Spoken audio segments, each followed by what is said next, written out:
کیونکہ اللہ تبارک و تعالیٰ کی ذات اس بات سے بالکل ماورا ہے، وہ کوئی جسم نہیں ہے. اللہ نور السماوات والارض، تو وہ کوئی جسم نہیں ہے، وہ تو ایک ایسی حقیقت ہے کہ جس کا ادراک ہمارے آپ کی سمجھ سے باہر ہے. ابن تیمیہ رحمہ اللہ کہتے ہیں، انہوں نے کہا الکلام فی وصف اللہ بالجسم نفیا و اثباتا بدعہ.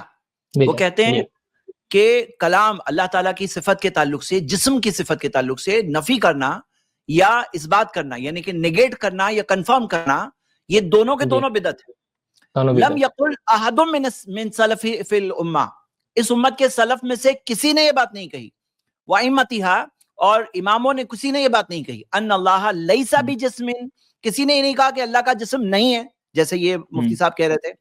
کما لم یقولوا ان اللہ جسم، جس طرح انہوں نے یہ بھی نہیں کہا کہ اللہ کا جسم ہے. تو ہم جسم ہے بھی نہیں بول رہے ہیں، جسم نہیں ہے بھی نہیں بول رہے ہیں. ہم کیا کر رہے ہیں؟ جو چیز اللہ تعالیٰ نے نہیں بتائی اپنے تعلق سے، وہ ہم کیسے بول سکتے ہیں؟ بھئی جیسے آپ دیکھ سکتے ہو، میں نے کریم کلر کا یہ سوٹ پہنا ہے، آپ بول سکتے ہو کریم کلر کا سوٹ ہے کیونکہ آپ نے دیکھا. اللہ تعالیٰ کو تو ہم نے دیکھا نہیں ہے. تو جو اللہ تعالیٰ نے اپنے تعلق سے بتایا ہم وہی کہیں گے تو کیا کافی نہیں ہے؟ ہم اگر وہی کہیں اور وہاں رک جائیں، جو اللہ تعالیٰ نے خود کے تعلق سے نہیں کہا ہم وہاں رک جائیں. ہم کیوں کہیں؟ جیسے کہہ رہے ہیں کہ اللہ کا جسم نہیں ہے نہیں ہے نہیں ہے.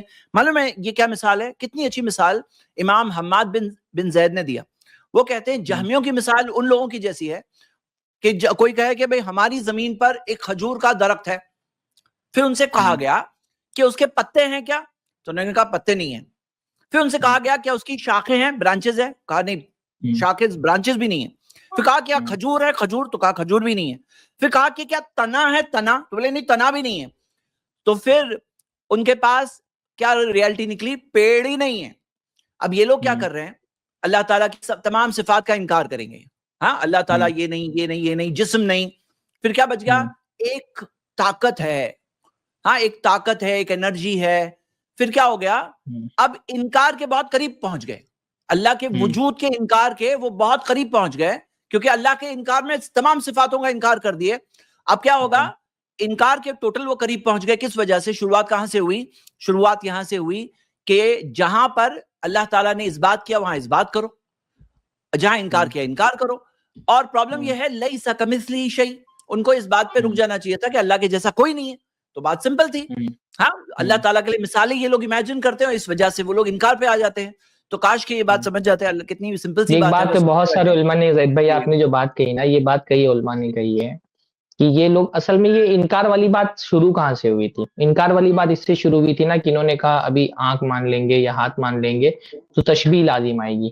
تو تشبیہ سے بچنے کے لیے یہ صفتوں کا انکار کرتے رہے. انکار کرتے کرتے انہوں نے اللہ تعالیٰ کو معدوم کے مشابہ کر دیا.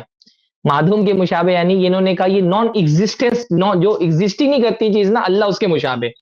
اور یہ بات باقاعدہ علوم میں جب آخر میں جب سب صفتوں کا انکار کرتے چلے گئے تو آخر میں ایک ہی صفت بتی، صفت وجود. تو اب یہ پوچھا گیا بھئی صفت وجود ہے کہ نہیں ہے؟ تو انہوں نے کہا کہ وہ نہ موجود ہے نہ معدوم ہے. مطلب ایک طبقہ ایسا بھی ہے، یہ اشاعرہ تو نہیں ہے، اشاعرہ بعض صفتوں کو مانتے ہیں، 7 صفتوں کو مانتے ہیں وہ. تو انہوں نے کہا نا اللہ تعالیٰ موجود ہے نہ معدوم ہے. یہ بھی ایک عقیدہ یہ بھی آیا. ایک بعض گمراہ غالباً کرامیہ اور کسی ایک فرقے نے یہ کہہ دیا کہ اللہ موجود بھی نہیں معدوم بھی نہیں ہے، تو ہر صفت کا انکار کر دیا. تو انکار کرتے کرتے وہ پھر اللہ تعالیٰ کی ذات کے انکار تک کے پہنچ گئے. اللہ تعالیٰ رحم فرمائے. اس کلپ کی فل ویڈیو دیکھنے کے لیے ہمارے چینل پر ضرور آئیں. آئی پلس ٹی وی نے ایک نیا یوٹیوب چینل شروع کیا ہے جس کا نام ہے آئی پلس ٹی وی اختلاف کا حل. اس چینل پر صرف اختلافی مسائل پر ویڈیوز آئے گی، لیکن دلائل کے ساتھ اور بھائی چارگی کے ساتھ. آپ کو میں دعوت دیتا ہوں کہ آپ بھی ہمارے اس چینل کو سبسکرائب کریں، ہماری ویڈیوز کو شیئر کریں اور نوٹیفیکیشن آئیکن کو آل سلیکٹ کریں تاکہ آپ کو ہماری ویڈیوز کا نوٹیفیکیشن مل سکے. جزاک اللہ خیر، والسلام علیکم ورحمۃ اللہ.